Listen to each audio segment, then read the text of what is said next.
coming to you live from the country with the third most expensive average airfare. It's time for Destiny Down Under.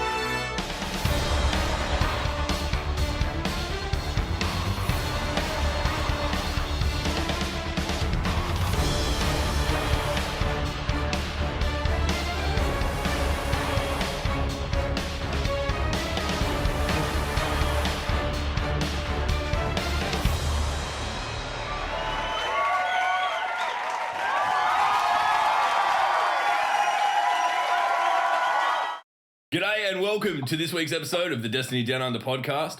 I'm Log Powerslave, and as always, I'm joined by Mylan Games and Grumpy Old Man Real Time Sloth. Very nice. This week we are joined by none other than Lowlines. So if you've got the internet and enjoy using Destiny apps, I suppose is probably the best term for it, you've definitely encountered his stuff. So we're really excited to be able to get him on. And probably learn a lot, obviously, because it's basically outside the realm of any of our understanding. So it's good to have you on, man. Welcome. Good to be here. No worries. All right. Well, what we might quickly do is do a bit of a round table and see how everyone's week has been, because we are a weekly show, and that's basically since the last time we went. So I don't know why I felt the need to explain that this week after fucking 95 episodes, but here we are. That segue was the best segue I've ever heard. That wasn't even a segue. That was like a fucking sledgehammer to the fucking conversation. Well done, Luke. Yeah. This week has been one of those weeks. One of those weeks. Really? These guys went in and did the raid, and ish. But it has definitely been one of those weeks. I have been playing Destiny, and I got the butthole to spawn half an hour before reset. You got the toothy nutsack. I got the toothy nutsack half an hour before reset. I was so happy. Because that's like the highest percentage chance apparently on the full curse. That's when the butthole comes out. I've just been calling it dawn, dusk, and darkness. Dawn, dusk, and night. I think I think Bungie have called it full curse week, part curse week, or something. It's in the 12. We'll get to it later. Is it? I like what Sloth is saying. I think they should give it a name. That's it because what is dark? Night. Yeah, that's night. Good one. Thanks for that. Yeah, Batman wants his fucking money back. Good job. Go fucking blow up another fucking steel bolt and almost kill someone. I can't talk about that. I'm in a lot of trouble in my personal life. But anyway, Matt, how's your week been? My week's been good. Yeah. I got to see what it's like to play the raid not in a backpack. So the last time I played, I was literally just, there was no two ways about it. I was carried through by Ninja and his team. Like, honestly, I think I said last week, the second encounter with Shiro Tree, by the time I lined up Whisper and waited for box breathing, they were moving to the next encounter. And I was like, oh, we're going over here now. I honestly didn't even put a bullet into it. So basically, Matt, what you're saying is that Ninja and Jug were taking in turns on holding the tether that you see those little toddlers wearing at the farmers markets and the shop. Come on, Matt, come on. No, but I want to go over here. There's lore over here. No, come on. And then we would get to like the bits in between encounters are like, well, would you like me to tell you a story now? Yeah, so basically what you were doing, you were being the Yoda to their Luke Skywalker as a fire team. You were espousing knowledge while being carried in a backpack. Yeah. Good. And then last night we got a team together, and it's really rewarding to obviously not be carried and not be given like all the rewards and like have to work together, because we got so close, and like it's actually been quite a while since I had that feeling in a raid, and it felt bloody good, and it was really nice to get in there with just good friends and have a laugh and struggle on some of those encounters and be successful, and struggle on some of those encounters and not be successful and almost make it. I think we've got raid fever. He's in full swing. because we got that close last night that we nearly bowled it over. We were just like trying to get that perfect run, but then we got to the point where everyone was tired, and you enter that kind of spiral of one person's just off their game a tiny bit, and we have to call Keg out. He's such a lovely dude, but his call out that at the very end was so it's mid. No, it's left. No, it's mid. It's left mid. And white. It's not as bad as mine. When I turned around and I picked up the eye thing, and I turned around to say to you what I had, and I went, "It's a snake." There's so many fucking snakes. I was what 4 or 5 times a snake. I was gonna say maybe one day you'll do the raid without the handicap that is Chook, but it seems that you're a handicap on each other. You know what? So. What Chook lacks in ability, he makes up for in like just complete derailing humor, and he is. I was in voice chat listening to it when like Jug was trying to explain all this shit, and he was just like, "Hey, Log, I'm just gonna say that Keg is over here with his lemonade stand, and the lemonade stand was fucking incredible, and you guys suck." And I don't even know what the lemonade stand thing was about. I still, Anyway, good on you, Keg, though, for giving your lemonade. Apparently, people liked it. Anyway, and ladies and gentlemen, our very special guest this week is Richard, also known as Lowlines on Twitter. How are you, my friend? How's your week been? And how have you been enjoying Destiny 2 since Forsaken has dropped? Well, it's been actually good this week because we've hit that 3-week reset, so there's less stuff for me to do. So like the last couple of weeks, it's been this mad dash trying to put as much stuff on the map so that people can actually use it before it becomes redundant, I suppose, because they've done it all.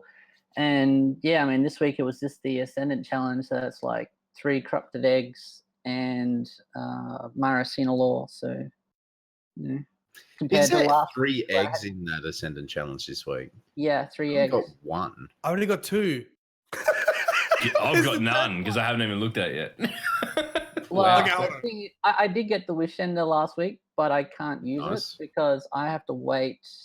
Well, if anyone remembers the sleeper notes, those weren't tracked by the APIs till very late, and cause of the way the data is sort of in the game, it's like a big spaghetti mess.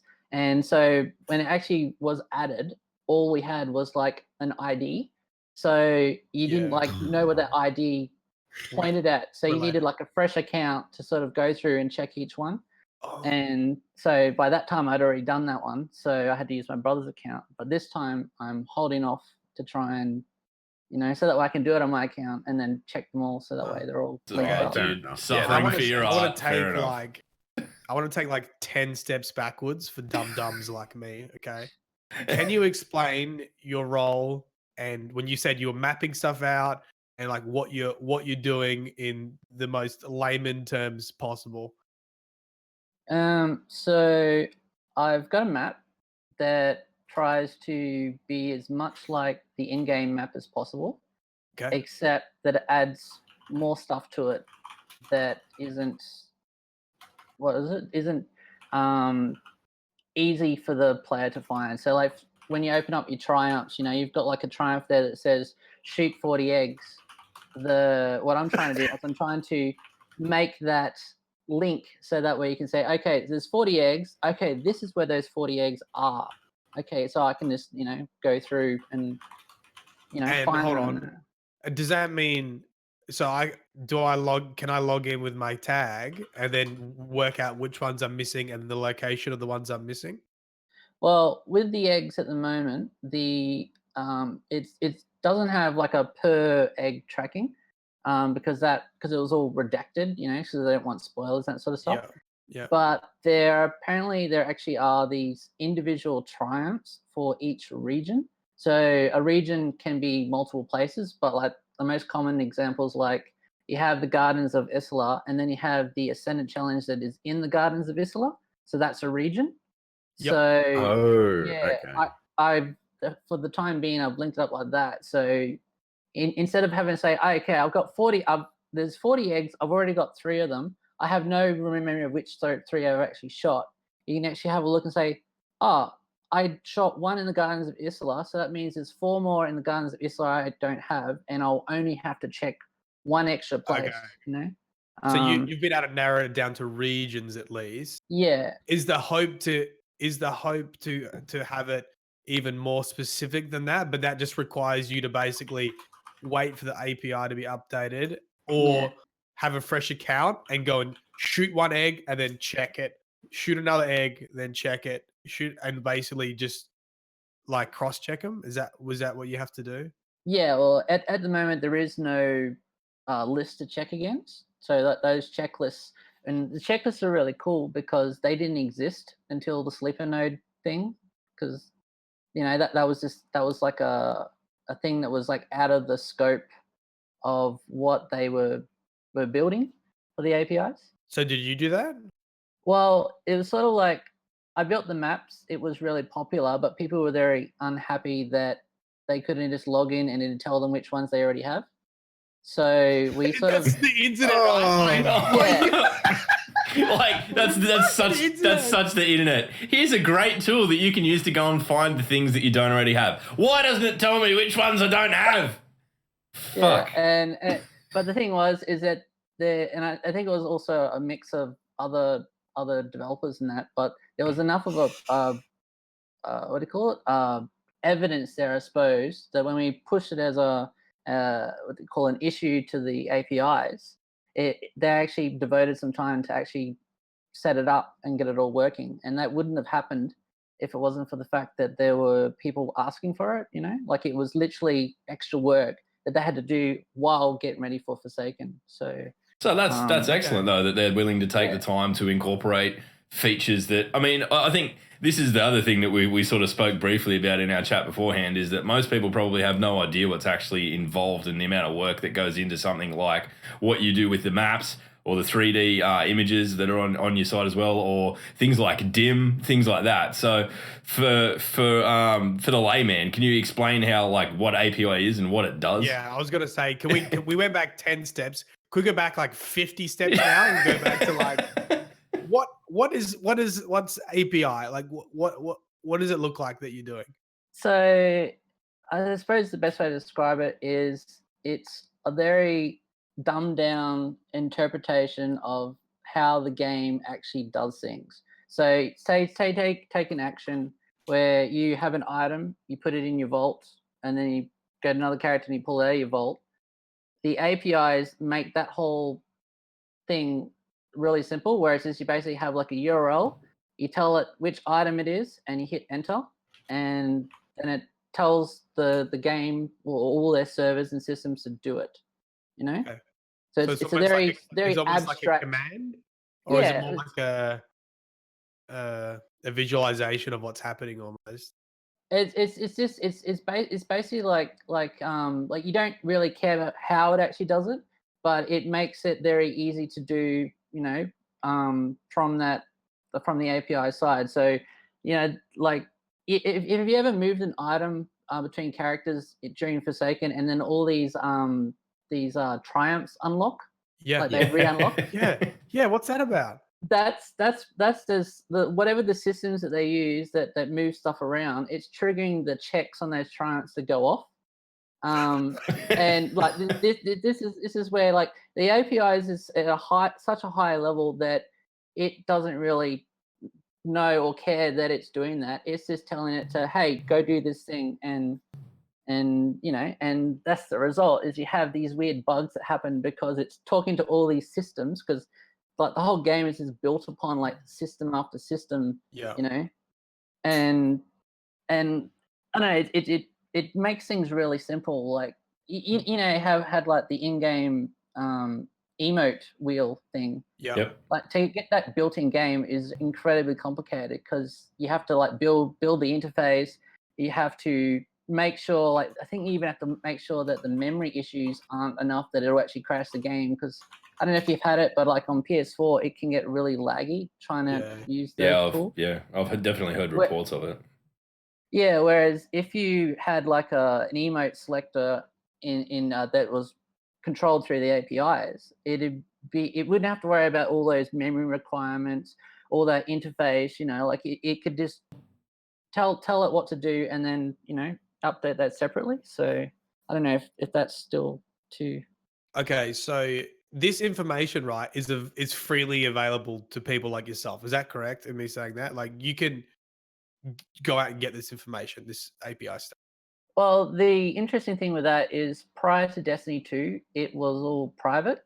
So back in the early days, I think as early as Destiny on beta, there was the official companion app, right? And the website also did some API sort of stuff. That was all basically undocumented private stuff that was for Bungie's use.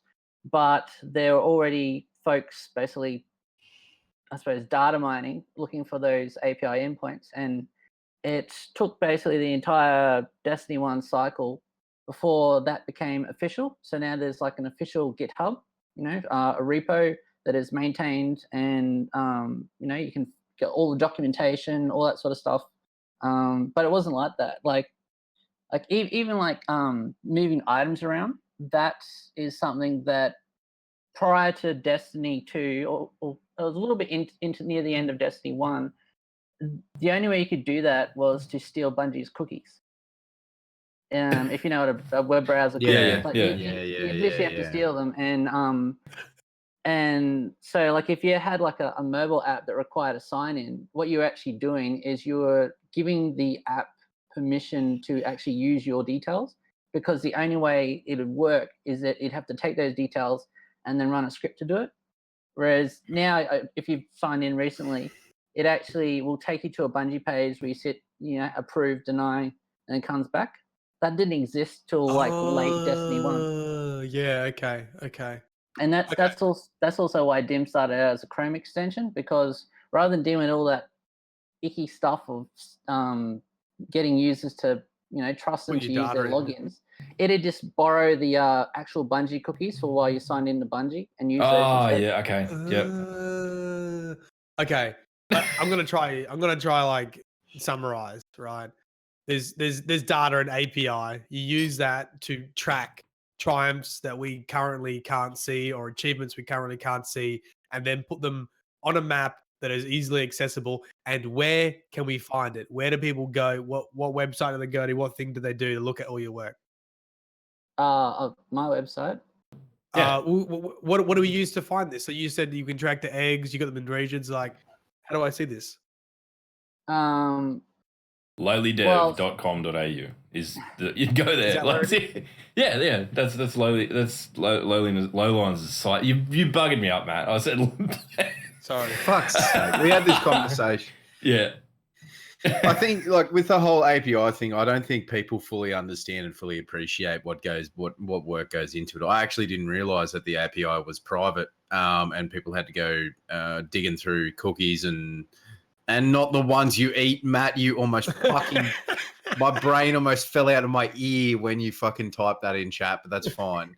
No, I didn't. I didn't realize that that you had to go around and dig through, for lack of a better term, dig through the back end of Bungie, just trying to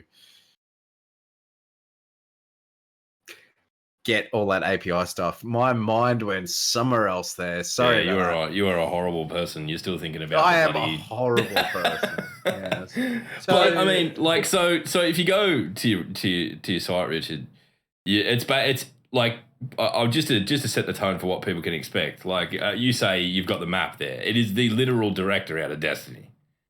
How much work does it take to get that visual representation like that? I mean, it looks like it's like Bungie have done it. It looks like exactly as it does in the game. It's staggering. Like I'm there going like this. I don't even understand how you can do it. So what's the how much time do you sink into things like that to just like the things that people would go, oh, this is cool, and like 5 minutes later they've glossed over it. But it's obviously a huge undertaking. Yeah. So I don't know. A lot of the stuff is available through the APIs, but pretty much 90% of the map stuff is not, because as the Bungie dev that we interact with, so we actually know the guy who the API engineer at Bungie, so he Yep. is talks to us, and that is the way the content is basically set up. It's very hard to basically pull it and put it into the APIs. So it was basically came down to, if you want to get this information, you're probably gonna have to get it out of the game itself. So had to wait till there was a bit of data miner folks around to actually get that. But then as soon as I got it, that's and it just happened to be just before, I think, Warmind, when I finally got some of the assets. I think there was a couple of Reddit image leaks also, but the thing is, everyone's all obsessed with all these leaks about content and all that sort of shit. I was like, oh, cool, the maps are in here, awesome. Definitely a different perspective. Like you look at Matt and everything that's happened in the lore community with the leaks that have come out about that, and people very upset about things being dropped before they should have been. It's been a kind of like almost political standoff issue for a few weeks now. But that, I think that's the perspective. You see something like that drop and you're like, yes, jumped on it. So how long did it take before you were able to get that sort of stuff forsaken, or was it were you able to get it another way? Like, I mean, because it was pretty much straight away that, or I mean, in my understanding of it, it was very quick that was all functional on your site. Well, I the thing with when you do programming is you often reuse a lot of stuff. So I actually had does anyone play Breath of the Wild?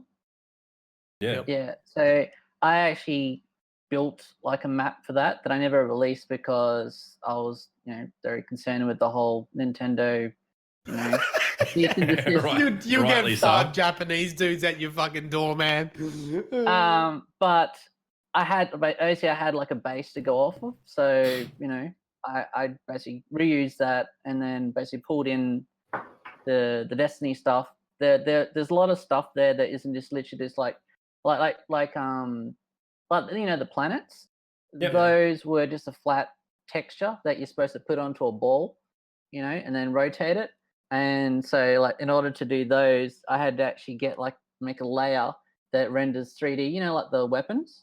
I basically used a bit of that code to then render the planets and then put the texture on them and then rotate them, and there's a couple other things there. Like there were some textures, right? There's like these like rings around the planets. Yeah. Those textures are literally just 1/4, and then you're supposed to mirror them up and on all three sides to make the full image. If that makes sense. Yeah, it actually does. I'm so appreciative that you are out there doing this shit, because honestly, if it was left to peasants like us, going fuck that. My brain's just going fuck that shit. Yeah, well, you have that, and then you go even one step further, and there are stuff that animates, and it's like, oh, so this ring rotates to the right, and that ring rotates to the left. And you sit there watching the game, watching how fast it moves, and trying to get the timing right, so it's rotating the right amount of speed. Dude, I'm looking at your website now and having new appreciation. I'm looking at the loading thing and I'm seeing these bullshit little triangles like going around in a circle and then these like little dots that are like rotating left and right. I'm like, fuck. It's everything. Everything's so on red point. arrow like you put in a thumbnail. Oh, it's like my favorite little bit from the Forsaken update is if you go look at the Tangled Shore, like on the main director, there's some rocks down the bottom right hand corner that sort of float up and down. That's to try and mimic what it did in games. Like I could have totally just left those rocks out, but I was like, I'll just put might as well animate them. Okay, so if you're listening and you missed out on the link, it's lowlydev. lowlidev.com.au/Destiny. Is that right? Very, very, very. Like I know that there's a lot that goes into like that side of video games and API and all that sort of thing, but I wasn't fully aware on how much work went into that. So that's Dude, pretty huge. I'm just looking at these fucking rings, these animation rings around the planets, and they're. Did you realize the planets rotate? I actually didn't know that they had their own orbits either. You idiot. Are you fucking serious, Matthew? Of course oh my god, they've been rotating since the fucking beta In the of director. Destiny Yes. In the 1. director. Yes. Yes. I've never noticed that. You call yourself a lawhead. Well, I mean, I don't know. Get I don't know. There's that much lore tied up in the rotation of the planets, No, I but know. I'm just still. being a But fucking- not only that though, is that they actually have their own orbit, their own rotations. So Axis? I think, the axis. The Mars actually rotates sort of like a upward, sort of like that. It's like, Yeah. that was fun too. It's like trying to make sure it rotates the right angle. It's just like, Oh, that is Man, honestly, excellent. So the, if you the attention to watch long detail enough, and can you love see that's gone into Australia? this. Cool thing is though, is that I think they've actually got like a proper scan of the world map for Earth. On the, like, if you actually saw the raw texture, it actually looks like actual Earth. And what they've done is they just put like another layer of like clouds on top to make it look futuristic-y, Yeah. Yeah, like current, yeah. So is But yeah, Australia is on it is then? technically there. Yeah, It's- I'm looking at it now. Can Yeah, you the can bottom- we the can bottom we half is some- can we recommend that you go and just make it just Australia? Just get rid of all the other. Yeah. Just under the clouds. Just big Australia. This is where the last city is. It's in the fucking hinterland of fucking southeast Queensland. This is where my mind has gone now. Is there ever anything that you've thought, like, I could put people on a huge bum steer here? would you ever use your powers for evil? I mean, Chucky in the chat has called you out as a witch because he obviously doesn't understand the science that goes into what you do. Obviously not, but I'm just that's me being a piece of shit. That's where my mind goes to. We got You so much to booted talk up- about, and You've booted up Destiny, haven't you, Matt? No, I just clicked on Dreaming City. Have a look at that fucking map. Crazy. So no, look, there's one other really big topic I want to talk about before we even move on to leading into Destiny stuff, right? The way that I came across you actually wasn't, despite how amazing your website is, wasn't from that. It was from the one of the Bungie writers tweeting to you about how many pilgrimage lore in-game references there are, because I'll let you explain it. So tell me about this pilgrimage patrol. So when the world first beat the raid, a bunch of things unlocked, and while everyone was scrambling over like the new story missions and that, there was someone on my Twitter that's like, "Hey, look, there's a new patrol mission," and so I went and checked that out, and it's like, the more I dug into it, it's like, holy crap, it's not just like little random crappy bits of dialogue. There's actual like real lore in these things, and so they're going through, and I'm just like, hey, I doubt anyone else is going to do this, so I might as well just record them and post them with, crappy butchered, 160 character limit tweets about them and that. So Yeah. and how many have you got so far? How many different variations have you got? I think I'm up to about 95 and 96 out of 123. There's 2 locations which are bugged, so they just don't give you any lore. So that means there's 8 that I won't be able to get. So I am getting pretty close to seeing them all. But so what is the greatest reveal of these? Because I'm probably not going to see 124 audio dialogue patrols, because I'm not going to do that. I'm going to wait for someone like you, who's smarter than me, to put them somewhere where I can read them, right? Yeah, well, I'm working with Ishtar Collective to try and get them all up on their site. So Oh my god, that'd be amazing. yeah, they're going to group them by location. So you're going to have like all 4 back to back in one video. So you can sit there, and they'll be all transcribed. So it'll be good. So That's awesome. I don't have the time to do that, but that's something that they're really good at. So yeah, that's absolutely their wheelhouse, right? That's awesome. Yeah. But yeah, I mean, there's some really good ones there. I mean, the most recent one from last night was that there's this rock, or it's a shiny rock. So the neat thing is, apparently Aramkaras are weak to mirrors. So if you can see the reflection, you can reveal their secrets. So because they can transform to your desires and that sort of stuff.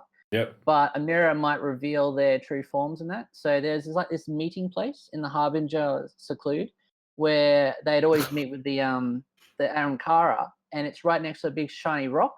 And the idea there is that they'd come and stand there, and they'd be able to tell if they're bullshitting them or anything, because it'd be all revealed on that rock. And so Aaron Carr's never bothered to transform or anything because they, what was the point? Give me. I need fucking give me this. But the cool one, the cool variant that I heard last night was that Shurichi was like, if there happens to be an Aramkara that escaped past Jupiter and beyond, bring a mirror basically. But the implication there that they're, even though Riven is seen as the last Aramkara, it's actually the last Aramkara that we freaking know of. There could be others that escape because in the Gardens of Isla, there was one called Azrim. He showed up during a festival and tricked a whole bunch of Awoken to jump off a cliff, and that made him more powerful. And then he escaped. And this is like before the Awoken were even like distrusting of the Aramkara. This is when they were like, "Oh, these are some cool folks," And then they go and kill a whole bunch of them. So they probably learned that lesson the hard way at that point, right? So basically, okay. the Ahamkara just treated the Awoken as lemmings, as little blue lemmings. Yeah. Oh my lord! This is so cool. You're rocking my world now, man. You're like, this is like. Here's another crazy one. The Dreaming City is basically a Discworld, and it's a Discworld, so it's a city. It's a flat Earth. It's a flat Earth. Is it? And the water on top of a turtle. The Silver Sea flows over the edge and then is pulled back up in like some sort of magical, so they don't ever lose any water, but it's like if you walk too far off the edge, you'll literally just fall right off the edge like the Discworld. And yeah, apparently it's based upon the distributor, their homeworld. Yeah, based on their homeworld, yeah. Particularly with the oceans and the water and stuff, that's especially very like their homeworld. So we can confirm on the podcast for the first time that Shaq is actually a reef-born Awoken because he believes that the Earth is flat. There we go. There we go. So, and if Shaq, if you're out there listening, you can come on the podcast and talk about it. Is the Dreaming City does that mean it's on the back of a turtle floating through space? Let's go full Terry Pratchett. Well, there was another one there in a cave in the spine of Keres where they implied that it's actually not on the back of a turtle, but on a ruined planet they just found in the beyond, and then they towed back to where the Dreaming City is now, and then basically remodeled it to be the Dreaming City. You could just hook up the planet to the back of the Prado. I'll be driving it over to the Dreaming City. Put it in low range, mate. Put it in. You right now, Richard, could tell me fucking anything and I would believe it. I'm so hooked. That's so funny. Make up anything you wanted right now, and I'll be like, guess what? I'm not reading 140 dialogue options. I got no way to cross-check this. Oh, wow. Wow. Thank you for explaining all that, Richard. That's awesome. Can I do one other thing for this? I think we need to give a plug for your Patreon because I saw that link on your website. So people can find that link to your Patreon, lowlydev.com.au, because I think you can see how much tremendous amount of work went into this. And, I support Ishtar Collective on Patreon because without them, my channel doesn't exist, right? So yeah, they do some crazy amount of work too, which is pretty awesome.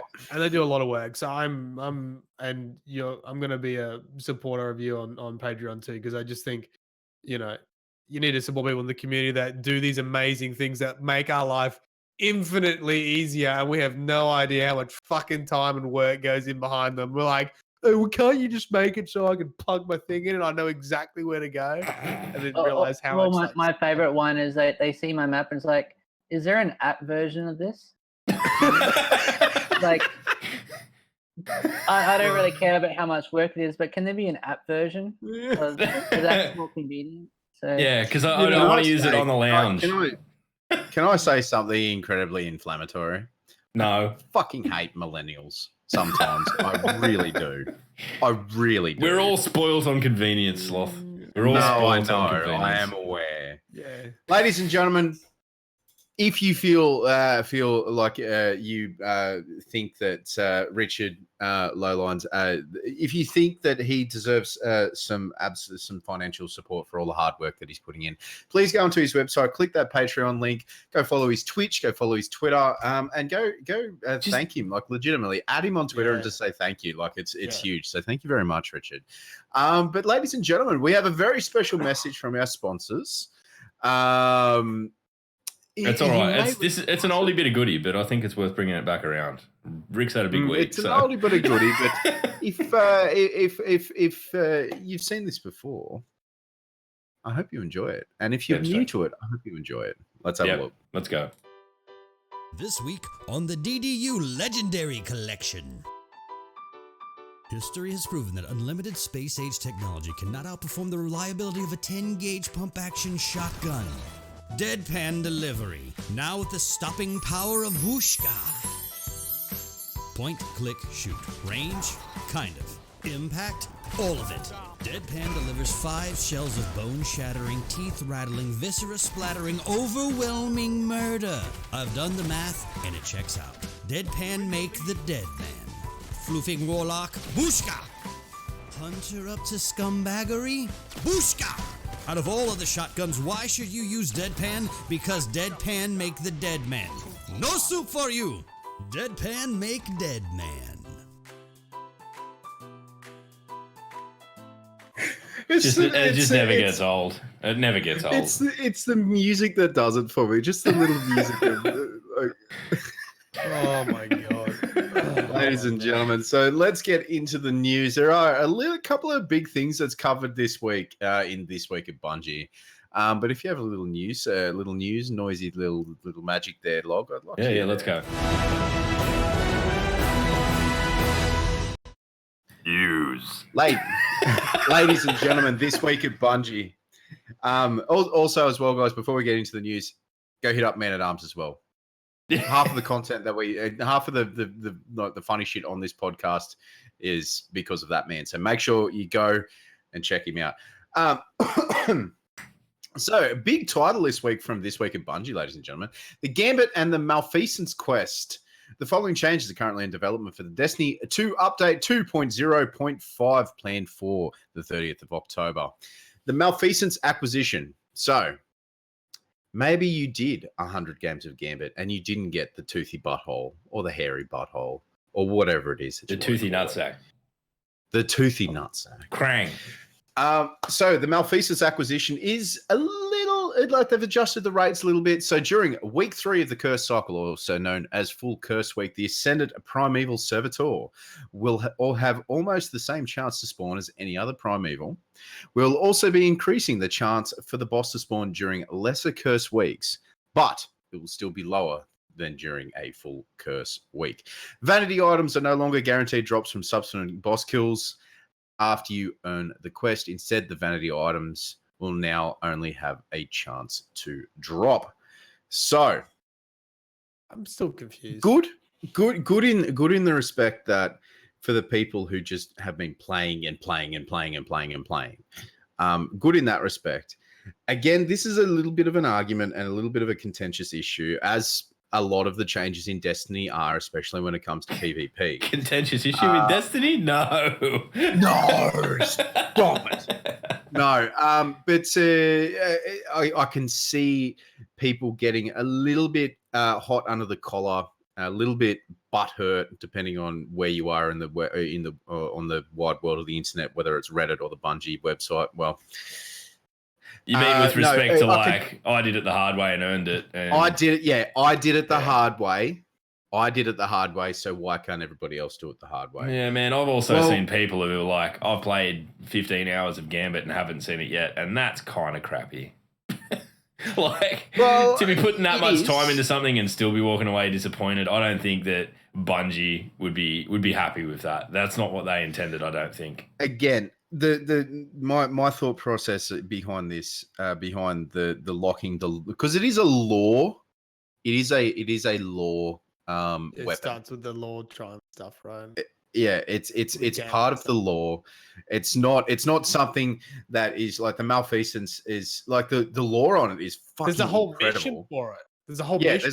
there's a whole mission for it. Like the lore on it is incredible. Like, if you haven't read the lore, go and hit up Matt's channel, I'm sure, or Bife's channel, or Beard's channel. Go and check that out because like the lore on it is fantastic. It is. But anyway, beside the point. I want to like with this thing, right? So it says during week 3, the Ascendant Primeval Servitor has the same chance to spawn as any other Primeval. What does that mean by other Primeval? Well, there's the rotation of standard Primevals. So yeah, there's the Minotaur, the Captain, the Centurion, But isn't that dictated by getting the Ogre? Dictated by all right, coin toss? No, it is not. No, it's dictated by RNG. So I just always, I don't know. I never really paid attention. I just assumed in my head, if you had Cabal, you have the Cabal Primeval. No, yeah, it's okay. That's not the case. No. So basically, you had that beginner pool. My understanding of it is you had that beginner pool of Primevals, and then you had a chance for the Toothy Nutsack to join. To join the party, which is to be different. Okay. So how many Primevals are there total now? What's the percentage? So let's think about this. I'm going off the top of my head. Ogre, Captain, Centurion, Minotaur, Toothy Nutsack. So I think 5 that's total. No. Yeah, so you've got a 20% chance. 4 and then the yeah. So I think there's only 5 in total. I'm sure someone will correct us. Okay, so yes, around a 20% chance, and that's and the night, yes, and the night. Thank you, Triggerblade. So that's 1 out of 6. Yep. But that's only 1 out of 6 during the full curse week, during week 3. Yeah, yes. That is only during the full curse week. Now that it has, as most people know, they are the Ascendant Primeval, as it's called by Bungie. It does have chances to drop in week 1, week 2, and week 1 obviously has the lowest chance. Week 2 has a little bit higher, and then so on and so forth. But what I'm reading here in the 12, it means that they're just increasing the chances a little bit. So yeah, it sounds like week 1 and week 2 are going to have the chances increased too, but it's not going to be as high as it's going to be 6. Much like it's probably as likely as it is now in one of the first weeks. Like week 2 is probably as likely as it is now, and after that, I actually don't mind that. I don't mind it being on like a 3-week cycle where if you play, a reasonable amount of Gambit in week 3, if you play at least 6 games of Gambit in week 3, you should get it statistically. Yeah. Yeah. So statistically, you should get it. Now, as I said, people are going to get upset with this as they did with the Ace of Spades quest. I did it when it was difficult. You know what? There are things. No, stop it. Stop it. No. Look at me. There are things in the game that will be unattainable for people who only play casually, i.e., Luna's Howl. Redrix's Claymore, Broadsword rather. Not Forgotten. 1,000 Voices may not even drop for you if you only do the raid once in the next year. I think this is something to consider, I guess, right? Exotic quests. We're starting to see more exotic quests, and I feel like we're getting different tiers of exotic quests, right? Whisper is on its whole other platform. It was almost like a dungeon. It was like a mini dungeon for what we're seeing now for dungeons, right? Yep. There was no way you were going to get that unless you had the right level and you had teamwork and you went in and it was hard and you got a wicked weapon for it. And then you've got something like Cade's quest line. It's an exotic quest that links into the campaign that ties off that character. All skill based, get kills and Gambit, blah blah, and you can. Nearly everybody's going to get that. Still a great weapon. And then you have something like Gambit, which, in my opinion, had another tier of a way of getting weapons, which is this randomness to it. And that adds the grind of Destiny. And I don't think it's a bad thing for some exotics to be in that tier, for some exotics to be in the random RNG category. Oh, I No, mean, I'm not like, complaining you got to about look but at I it, think it's fine. especially through the lens of like how fucking hard it is to get year 2 exotics, right? Like, they are as rare as hen's teeth. I've got one that's just dropped. Well, the wards, that's it. But Yeah. you know, like the fuck off boots. the fuck off boots. But when you look at it that way, I can kind of I understand. Like, I can see where they were going, because if you really wanted a particular gun and you knew that, or piece of whatever exotic, any exotic, and you knew that playing this activity would increase your chances of getting it, you'd do it. You know, like it's just it's still a grind. And I mean, I don't have malfeasance. That's fine, but.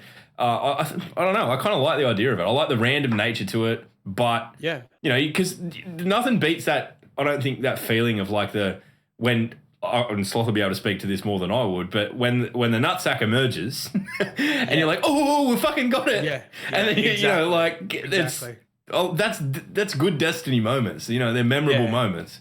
That's the first thing he said to me the last 3 times he's spoken to me. Oh, I've got the fucking malfeasance.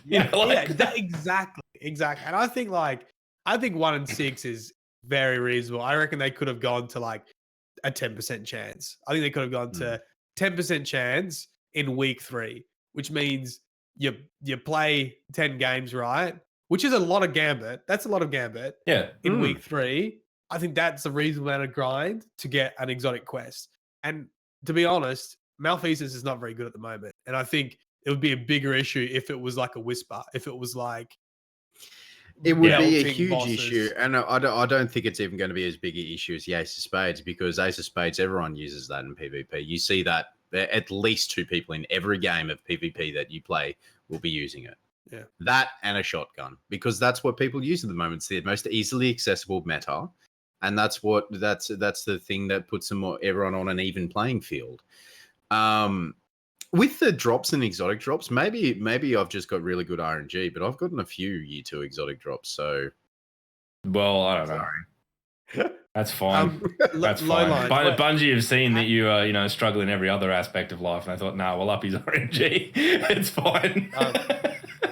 Lowline, have you between how much work you pump into all this other stuff, have you been able to get malfeasance? What's your thoughts on them making it a bit easier? I actually haven't played a hell of a lot of Gambit since they revealed that it's in the it's a thing. Yeah. But I haven't seen it drop. I mean, last night I was trying to do the Cade's quest, and while it was awesome that the first bit was just shoot ads, I'm up to the bit where I've got to get 25 headshot hand cannon kills, and I think that's worse than having to kill invaders with a hand cannon at the moment. Yeah, makes sense. Fair enough. You know what? Anyway, let's go. Anyway. If you put in the grind, and you you may not be the best at PvP or at whatever, but if you put in the grind, you'll get it eventually. It's statistically impossible not to get it. Anyway. Before we touch on the next point, Slothy, we need to remember the fact that you and I had to go to the Geneva Convention and denuclearize the sleeper simulant debate. So we're just going to state facts. Okay, ladies and gentlemen. Also, what is to be reintroduced into the Gambit playlist is quitter protection. To be re-enabled as part of incoming updates. Yep. So if you would like to read more about that, please reference the TWAB. We're not going to go into that too much. Power ammo crate changes. Again, we're not going to touch on this too much because the highly fucked. I want to say contentious, but I've used that too many times. It's highly fucked issue of the people talking about Sleeper. The ammo crate for Sleeper will only grant 2 shots down from 4. The swords from the ammo crate will now grant 12 sword ammo up from 6. Now, expect changes to the Gambit bounties on how frequently you earn rewards and other changes to the mode that will give teams in the lead a greater advantage. How do you feel about that? How do you feel about that? Soon.tm. It makes it a little bit more. It makes it a little bit more competitive for teams that go up against teams of 4. So if a team of TA guys, so you, Etz, Sassy, and I. Yep. And we come up against, for instance, from the Gans thing. So we come up against Gans. We come up against Pringles, Lift Your Game, Keep It Classy, and Tolga. Yep. It's going to be rough on both sides because they have some players who are really good. We have some players who are really good. And if you get to your primeval first, you have that advantage, and that's for those games where it's quite close. Well, so there was a thing that I didn't know. There's a catch up mechanic, right? If you bring out your primeval first, you're technically at a disadvantage. Well, no, you're not technically at a disadvantage. Well, someone said to me, if you get the primeval first, the other team catch up mechanic is you don't get like wizard spawns, or you start off with Prime Slayer ×2 or something. You do start off with Prime Slayer ×2, but you won't ever catch up to the Prime Slayer on the opposite team. What? Not even if you go in and invade and all that? Yeah. So from how it was explained to me is that if you pull up your Prime first, you burn through the 2 witches and you have Prime Slayer 2. And then the other team brings up their Prime. They will have witches and they will have Prime Slayer 2. But your Prime Slayer will always be ahead of theirs. That is the advantage that you get by getting your Prime up. But anything above 3 is like you can just shred it. Yeah, you like don't flat really out. More... Maybe that needs to be more pronounced or less pronounced in the early levels. Because I don't know. Yeah, I don't know.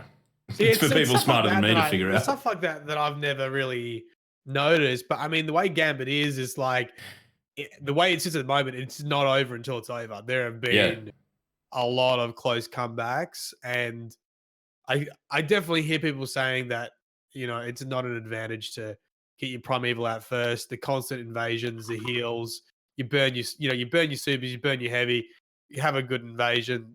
Primeval's back in there. You bring out your primeval, you got Prime Slayer ×2, like game over. So like, there's a lot of advantages for not getting the primeval out, and maybe the constant invasion sort of emphasizes that too. So now the reasons that I'm okay with the changes for the to the advantage is that I have seen teams get in the lead. They've got their primeval half health, and then they just try and wet noodle it to death with primary. And then, as Extra Butters has put in the chat, like constant invasions, HVT spawns, you can get your primeval up, and then you start at primeval Slayer ×2. So once you get the 2 witches down, you shred. Then you probably be around about primeval 3, 4 thereabouts, and you will be able to fucking burn through that. From there, it's just melting point supers. Goodbye. That's legitimately. It. So if you have a melting point Titan Bro, and then you have Thunder Crash. What were we running? Thunder Crash, Blade Barrage, and Chaos Reach log when it was you, Sassy, Etz, and I playing. You, Sassy, Etz, and I, or when Drew was playing as well. We were melting it in about 3 seconds. It's fucking stupid. Yeah, legitimately. It's stupid. So, like a little bit of a change here and there, there's small changes, small adjustments here and there are always good to keep the game fresh, keep the game type fresh, rather. Speaking of PvP, though, how did you guys find Breakthrough? I liked it. I haven't been on the wrong end of what's come to pass in comp, right? Like there's no like, what is it? Basically, you can keep that game mode going indefinitely if you're a skilled team against a less skilled team, and you can just farm them to pad your stats until they quit. Now that needs urgent looking at. They need to retire it from that playlist at the very least, and probably all playlists until they've figured that out. But when you and I played it the other week, Sloth, was it last week? Probably last week, honestly, last Saturday or something. Yeah. It's fun enough. Yeah. I mean, it's nothing groundbreakingly different. It's just, it's a PvP mode, right? Like a more objective-based PvP mode. I think it's very casual friendly. Like, it's basically, hey, guess what? All the enemies are 1 point. Like, point your super in that direction and like go nuts. How have you played it, Richard? I think I played like one game and I got really unlucky and got one of the new Trials of the Nine maps, one that's got like no cover. This is like an open area. So it wasn't a good experience for that mode because this pretty much everyone can see you from wherever you were. Sniper alley. I'm sort of in the boat where I just rather everything just get replaced with Gambit. So you know what? I don't think you're alone in that boat. I think we've said this. I think we've said this a few times, but bring back Rift. Bring back Rift, bring back Sparrow Racing League and all those sort of things. I loved Rift. A lot of people didn't like Rift. I prefer Rift over fucking Supremacy every day of the week. So the one thing I will say about Breakthrough though, Titan bubbles are hilarious. Oh, dude. They're back. Once the Titan settles in, they can just do whatever the fuck they want. They set up a picnic table. Fucking so good. You can't get rid of them. You legitimately can't get rid of them once they settle in. You put them on the point as you say, like you set up a picnic table and someone comes in and goes, "Yeah, come in, sit down. Oh, you want to fight? Okay," and they bounce away. See you later. Bye-bye. It's the way it should be. It's the way it should be. It was the way it always was. You know, I can't wait to see, more of Sheik just... Remember when he used to just do those videos of trolling the fuck out of people with bubbles? I want to see more of that happening. Yeah. Well, all right. The Warlock Rift is actually really good too. Like the Radiance. Well, but a Warlock Rift can't protect you from a two-tailed fox. No. But the thing is, you can basically hold all your lines with healing and empowering. And literally, if someone's not, so I was doing this, if they sniper shot, headshot, you're dead, or or heavy. But if they're using like auto rifles or pulse rifles, your health regeneration, difficult to kill them. Your health regeneration outdoes their DPS. Like they cannot do enough damage to you. All right. So, ladies and gentlemen, as well, the update calendar, Destiny 2 update at 2.0.4, tentatively scheduled for the 16th of October, 2018. The ability to hover over lost sectors to see their name once a player has looted them. Players can now track up to 3 pursuits added through Fire and Flood. That sounds like a fucking... That's not a Dragon Force song. Calm down. It sounds like a Dragon Force song, though. I saw it as well. I thought the same thing. Zenobia D and Crooked Fang 4FR to the World Legendary Pool. Edge Transit will have some company. Yay! Great. There's 3 more guns we're going to get buried under. At least Rick's going to have something to make videos about. Do you know what I hear from that? It's like we've done an investigation and Edge Transit's basically like Seaver and it's just taken over our whole system and we have no idea how to get rid of it. So all we got to do is dilute the grenade launcher pool. Yep. Fixed a bug where Prime engrams were going straight to the Postmaster at the end of Crucible matches, and they will now show alongside other end of match rewards. Added transmog effects to the collections under the Flare category. Blah, blah, blah, blah, blah. We have identified a very rare issue where Gambit Invasion Portal will not reactivate once used. We're currently developing a fix. Oh, wow. I have not seen that. I'm not Touch wood. I have not seen that bug, nor will I. We are developing a fix for the issue where 1,000 voices may cause loud screeching audio when fired while strafing or jumping. I'm gonna say that's not in the game. That's from the people in your fire team going. I said to Sassy last night during the raid that when I read that note, his voice jumped into my mind. I love you, Sass. Anyway.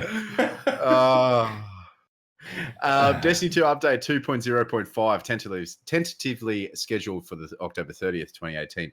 Please note the changes listed below are currently in development and may or may not actually be implemented at that point in time. Rebalancing functionality of distribution dynamo perks, requiring players to be near opponents for super energy benefits, slightly increasing sword damage to PvE to address player feedback. Fair. Slightly increasing fusion rifle damage in PvE. Did it need that? Did it need buffing? Did fusion rifles really need a positive adjustment? It's in PvE. In PvE, who gives a shit? Them with a shotgun though, like they need to find their range to be that medium range, doing a lot of damage. Like, when are you going to pick a fusion rifle over a shotgun right now? Yeah, I mean, well, unless true, you're going because what I've been running Crucible to deliberately what I've been get running people in with shotguns. PvE lately is Parcel of Stardust, which is the Gambit shotgun and and whatever I have in my secondary. I think it's a right versus wrong or whatever it is. So the right side of wrong. Yeah. So yeah, that makes sense. Yeah, maybe just adjust it a little bit. Because fusion rifles are really fun to use. They just need they absolutely bit of love. Yeah, I'm alright with that. Yeah. Increasing viability of malfeasance in PvE and Gambit activities. Fair. A lot of the feedback I've seen on Twitter and other casters' streams and on YouTube and so forth, that people saying that it's a butt gun. Yeah. Legitimately, there was a resounding meh came out of it. How good it is. Meh. And I've got the malfeasance. It's so disappointing when it looks. People are like, this gun looks amazing, and then it just shoots wet noodles. It's so disappointing when it's like that. Like, and it just doesn't it's match kind of its feel. It's kind of in that Thorn ballpark. That's what everyone was looking at it, going, "This is going to be the new Thorn," and then it comes out and it's a bit underwhelming. I read through the lore of it the other day, and just on how, like, I know that you and Anon would probably say Sloth, he's not a Dredgen, but I reckon he has a history of running very closely with the shadows of your old old Drifter. Yeah. Adjusting via visibility of Titan's banner shield, making it easier for players to see through the effects. So does that mean you think it's going to make it harder to see the actual shield? Rockets, man. You watch how many people try to shoot a rocket through it and fucking blow themselves up. Because like after the raid experience last night, that's the last thing we need. Sorry. Sorry. Banner shield. I was thinking that. Yeah, never mind. The class. Okay, so this is the void, the one with the void detonators that Log loves so much that he just. I never felt like there was a problem. We can talk about that in a minute because I'm kind of ashamed of that. I don't think that there was a problem with that at all. What do you run, Richard? What do you run? Do you run a Titan or a Warlock? Hunter doesn't even. First, Titan second, Warlock third. Oh, I mean, we can accept Warlock's that. definitely at the bottom of the pile where it surely belongs, but Hunters should be below Titans as well. But have you ever seen any sort of issue with the banner shield? Have you shot through a banner shield in the raid or anything like that? Could you see through it all right? I haven't actually been behind it, but I've been running that on the Titan a bit, and I don't know, it's pretty good. I mean, I've actually managed to survive the new Hunter Solar Super, the one that just fires blades and just murders everything. Yeah, blade barrage. Yeah. You have that shield up, it actually blocks it. I actually took the full brunt of it and survived. So that makes me happy. Anyway, that makes me very happy. I did take one with the shield up the other day as well. I was very, very pleased with myself. I've read that Code of the Commander. I'm gonna become a Titan, man. It is a lot of fun, that class. My self-satisfied erection was hitting the bottom of the table. Adjusting exotic rewards to help reduce the number of duplicate drops. A lot of these are a non-issue, really. Yeah, I just think they're little tweaks, man. They're little tweaks that'd be. The little tweaks that be based on like stats that they're feeding, that they're picking up on, little trends. That's why people, you don't want duplicates right now. You do not want how rare exotics are. The last thing. I mean, they're not rare for me. Go fuck yourself, Sloth. I get it. All right. You took the words right out of my mouth. Wait. No, move. The chance for a Nightfall unique drop to the chance for a Nightfall unique reward to drop will increase each time a Nightfall is completed without a unique drop. That's cool. Good. Yeah, fair enough. Great. Fair enough. Yeah, I mean, I like that.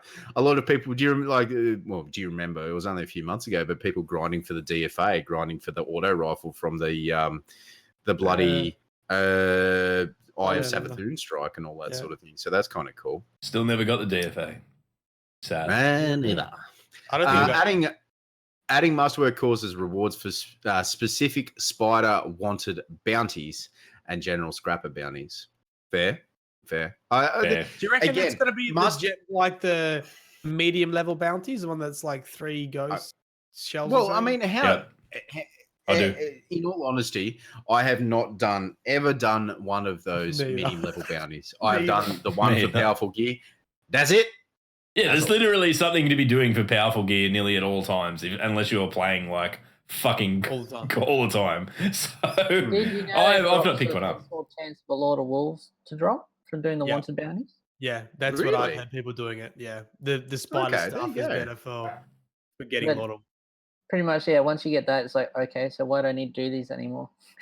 So I think it's cool that the masterwork cores are going to be added on, so that hey, I'll actually do these bounties where I, For Well, 90% of the population in Destiny to actually have masterwork cores instead of spending 600 fucking legendary shards on one. Yeah.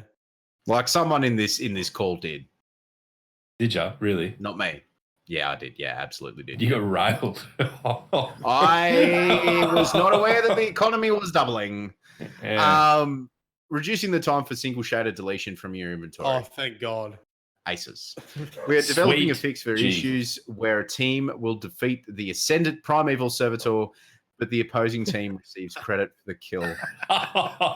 What? Oh, imagine that. Imagine that. I mean, on one side of it, there's heartbreak, but on the other side, there's a whole heap of what the fuck happened? What? Why did we get this thing? What is it? What do we do with it? Yeah. What is this? What are this? All right. Well, I mean, that's pretty much everything in the TWAB this week. So we might throw the chat's been up there. I think I'm going to leave the chat up from now on while we're reading out the TWAB stuff. So if you've got stuff to say and contribute, you can do that. But if you've got any questions for us, or especially Lowlines here, who does the Lord's work on making beautiful planets spin in the correct way, please fire away now. But the thing I'm going to admit to right here, right now, is something that I've been wrestling with for a week and a half now, is that I have been a Striker Titan since day one of Destiny 1, and it's just the Code of the Commander has come along and reshaped me a little bit. I'm worried. I'm having an identity crisis, because that anywhere you are where there are lots of low-level enemies and you can punch one of them and then it just sets off a fucking John Farnham chain reaction of killing everything in the area. It's insane. You're literally a walking graviton lance. Pretty much. That's what you become, a walking graviton lance. And the super is so flexible. You can be a support class or you could be super offensive. Like it's really good. I think the only thing that like drags it down is that it doesn't have a shoulder charge. Like if you could shoulder charge into something and then add the purple shit to it, and then that would just be completely ridiculous. But I think, man, like I used it extensively in the raid last night. I've been using it in PvP for like the week, and it's strong, man. Dashing, like. But the thing is, like, I've found myself in situations where I'm like, oh, hang on, I've come around a corner and there's 4 people there. I'll just put the shield up and back away. Yeah, slowly back away. Like this area is too big for me to close the distance swinging the shield before I'll get to them. I'll just be it and then guess nope what? out of there. If you had that exotic, you would get your super basically instantly back. Yeah, the furry arms, whatever they're called. Yeah. I need that. But I mean, I'll never get it because exotic drop chance. Sloth has probably got 5 of them. Fuckwit. So, Richard, you were going to say, mate? Okay, this is the podcast. We just talk over the everyone. opposite. Instead of backing away, you just get the shield out. And this guy, 100 meters in front of you, he's like, yeah, pick. No, just walk up with the shield. Just the Spartan phalanx just advancing the shield wall on them. Yeah, I like that idea too. I probably should have done that. I would have if I wasn't such a friggin' wuss. But anyway, you live and learn. So I have to recommend. I just saw Dado put a video up that was explaining what stacks with buffs and debuffs. Oh, that'd be interesting. Which was really cool. Dude, you can do like, I think with the Warlock, you have your Radiance Well, which gives you like damage buff. I didn't even realize. I'm pretty sure if you do a melee with it, you also get a damage buff, and then you can shoot through a Titan's shield, and that stacks also. And fuck, there was one other. You do like an extra 100%, like 100% damage. Double damage. Double damage. So really, what the dream is? The dream is a Titan, a Warlock, and golden guns with Celestial and Nighthawk. Just boom. Oh, no, so someone said melting point. So basically, most from the sounds of it, I'll go watch the video, but most of the buffs stack. The debuffs don't stack, right? Like melting point doesn't stack with tether. It doesn't stack with the new hunter debuff, that kind of stuff. So like, that's a general gist that I got. One debuff stack with your buffs, basically. Okay. Yeah. Right. So that's actually not too bad. Like, there's a lot of ways with these new supers and all that, and the new exotics and so forth that really sort of give people a lot of options in regards to how they want to do damage. Obviously, like the tether and melting point is like the base, like that's level 0, that's pH neutral, that's what people use. But there are a lot of things, like if you go and watch the big casters and the big content creators out there that do like 3-man Shurochi and 2-man this and 1-man that and all that sort of thing, like it gives them guys a lot of options to go, hey, let's play around with this and see what we can do. So that's I like that. I like that a lot. I think that's a massive improvement. I just love the idea of like having a whisper, waiting for box breathing, standing in a radiance well, shooting through a Titan's wall while someone's done a melting point. Like, while standing under a ladder on Friday the 13th. Just say three Hail Marys while looking into a mirror and hope you're not an Ahamkara. Praying to the death god Cthulhu and just making sure that you're saying my lord! I can't. We've jumped the shark. It's good. But no, it's really quite handy. But no, Matt, if you've got the lore card for the Malfeasance there up in front of you, like, guys, if you've not read that lore card, it's very impressive. It sort of tells the story of where he's coming from. Like, I've seen a lot of memes and this sort of thing on Twitter and all that sort of good shit about the lore, and especially when it comes to the Drifter. But like, oh yeah, I'll let the Drifter in. We'll let the Drifter into the city so Shin Malfur can hunt Dark Guardians and all that sort of thing. And the Shin's like, yeah, let him out. Where are we? Where are the Dark Guardians? And the Drifter's sitting on the couch behind him, like, yo. I mean, you just look at the flavor text. Nothing kills a Guardian faster than another Guardian. That's so cool. So good. I think, and that's a reason why that sort of shit should be more readily available, eh? Like, I mean, I know you can go and read all this stuff online, but when in game it's locked behind a quest that's quite difficult, then I really kind of, I think it's one of those things that does need some kind of. So, should we recap? What do we got planned for the week? I'm interested, Richard. What's your plan this week, man, or in the future with the website? What's your to-do list? Well, obviously try and complete the missing stuff, so like the rest of the laws and the eggs. But I want to get back to my session checker tool. Test 1, 2. Hello. If you may not have heard that, but I've been working on this tool where you turn it on while you're playing, and it basically tracks everything. Like when you get a drop, when you get a kill, when any of your triumphs go up, it'll log that as a separate event. And I'm working towards having that work as like a Twitch extension where you can sort of have like a feed going on your website and that. So that's something I'd like to try and get back to. Has anyone told you that you're a fucking super smart dude? I just feel like that needs to be said, man. You're identifying on how how incredibly thick the three of us are with all of the knowledge right now. But I mean, look, I don't know. I take my hat off to you, man, because this sort of stuff is like, I mean, You don't stream, do you? Like it's your interests are completely in helping other people pursue theirs, and I think that's like, dude, it's just so glossed under the carpet. The people that this community's shoulders are built on, like yourself, that's out there shoulder to the grindstone, doing the hard work so that people can take something like your website, use it, and make their life easier. It's fucking, man. Yeah, it's like me. I'm so glad we got you on because A, you're an Aussie and we can be patriotic and proud of you. But B, because this has been genuinely eye-opening and I hope like everyone listening, wherever you are listening to this or watching it, that you found it pretty insightful as well, because it's just, I'm staggered, man.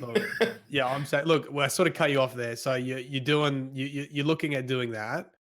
And is that the sort of next immediate goal? But it sounds like you had a couple other things you're looking at doing as well. Yeah, well, with the session tracker, so before Forsaken, I was obsessively collecting all of Cade's treasure maps. Yeah. You know, like I originally I was collecting them because I was marking them on the maps, and it was easy just to not use them, so that way I knew which ones I didn't have, as opposed to having like a checklist. And it sort of got out of hand. And suddenly I had like 30 out of 50 of my inventory just treasure maps.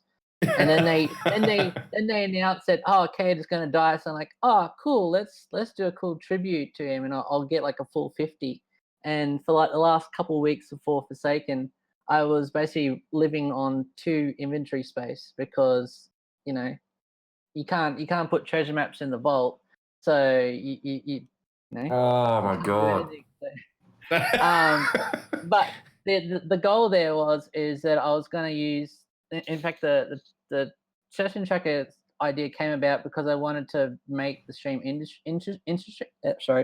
interesting. You know, like, hey, I've got like 50 treasure maps. Wouldn't it be cool to sort of see what I got from each treasure map? You know, and that's where I started looking at what you can look at in the APIs and what information you can get. And yeah, I tried to get it all ready, but there's like a lot of barriers, and so I couldn't get it like ready before Forsaken dropped. Like I missed like that window, and so now it's like, well, I've got all this content I've got to put on the map, so I'll put this aside and work on that, and then come back to it. But I had like a pretty good prototype ready. Like actually, I did end up doing like a version of the stream where I had it running like a version on my computer, and record it and then post up a few clips of it actually doing it. There's a bit of a delay because the APIs update like every 30-40 seconds. So it's not like instant, but that information is still there. So like some ideas I had for it is like you could have, say for instance, you started tracking every single person on your fire team. You could then run a PvP match and basically rebuild the whole match, you know, in terms of kills.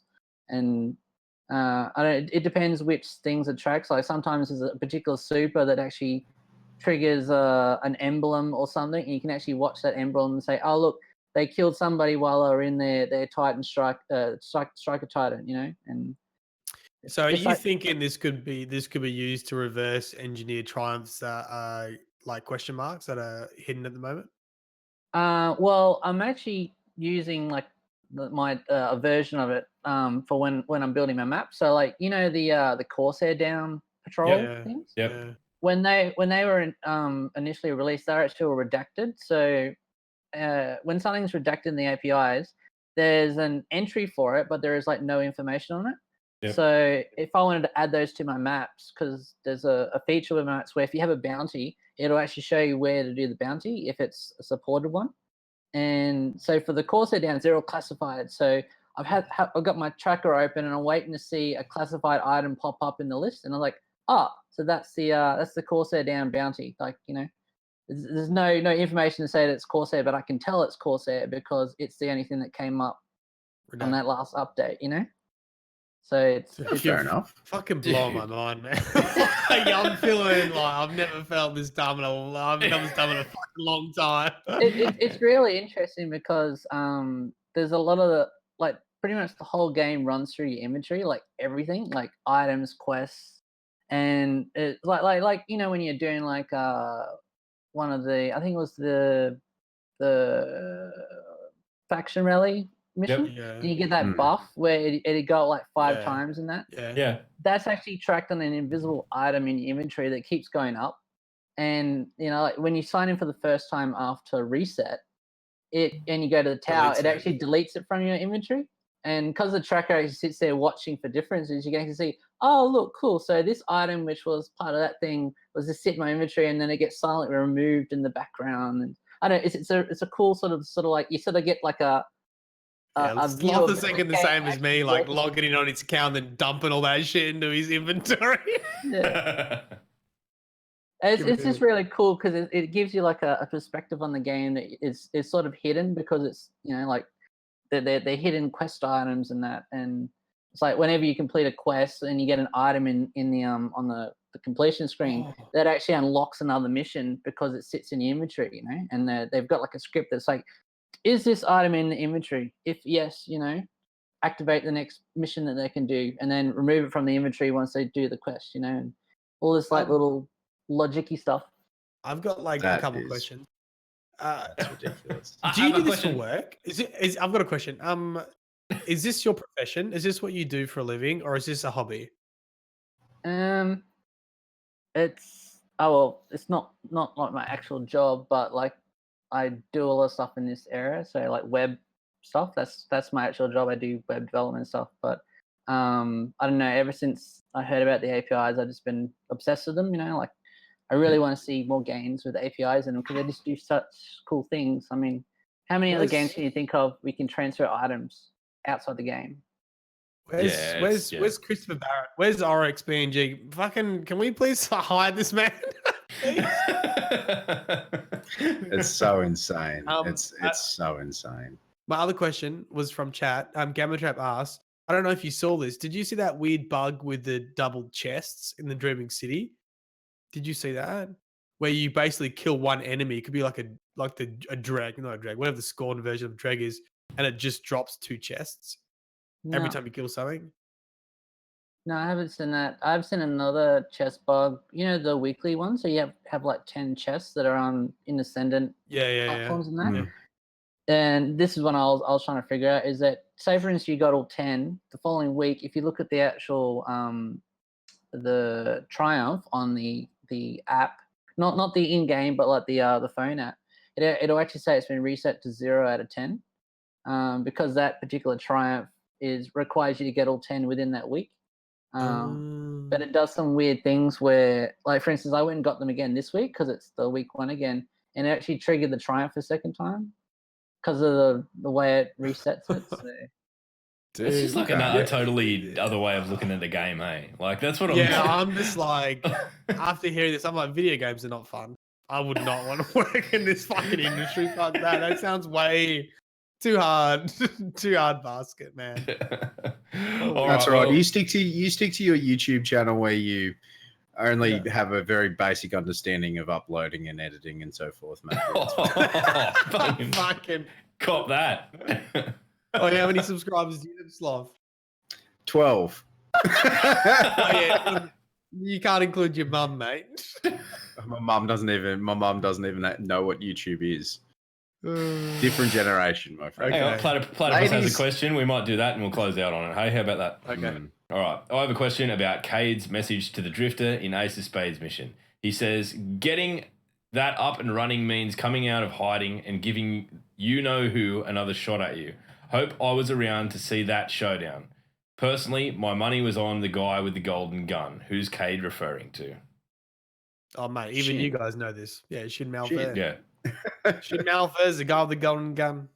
Took over from Jaron Ward, killed Dredge and York. Man with the golden gun. That's the whole lore behind the Drifter. Is basically Shin's gambit is that he's allowed the Drifter into the city to run Gambit, and he's trying to work out if the Drifter's a good guy or a bad guy. But he also believes that the Gambit mode will attract Dark Guardians. So it's a bit of a sting operation, so to speak. Imagine if you get 4 people in there who all had Dredgen title activated on their character, and then can we talk about that? fucking AI this random AI guardian comes in and just fucking golden guns them all. And Shin Malfur turns up and fucks them all. they have to reset all of their characters, like start from fucking level 0. I would. Oh my god, You're a sadist. You're an absolute sadist. I am absolutely a sadist. Yes, yeah, 100%. Matt, talk about the dredging thing.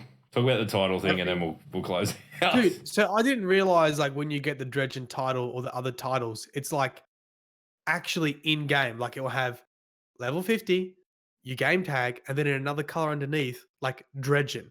So everybody can see your title. That's Yeah, it rad. was So, in like, the Vidoc though. If you actually watch the Vidoc, I never saw it. Our attention to detail is shit. So what did you see? Minimalist. Because obviously now I want, like before I didn't really care, like Chronicler, right, or whatever. I fucking want Chronicler now. I want Chronicler, Marlin, Chronicler. Like that's dope. Just imagine if you got Chronicler before Anon. Dude, I think he would probably quit Destiny. He will rip the Imagine internet if in I half. got it before Anon. He would definitely quit Destiny. Oh man. Love you, Anon. Ladies and gentlemen, Richard, thank you very much for coming on the podcast and telling us all about the API and the back end stuff that legitimately we had the very, very base understanding of it. So thank you for coming on and explaining all that to us, and thank you for the work that you do, guys. So just again, if you haven't checked out his channel, if you're listening on the audio only or YouTube, YouTube will put a link in the description below. But Lowlines, Lowlidev,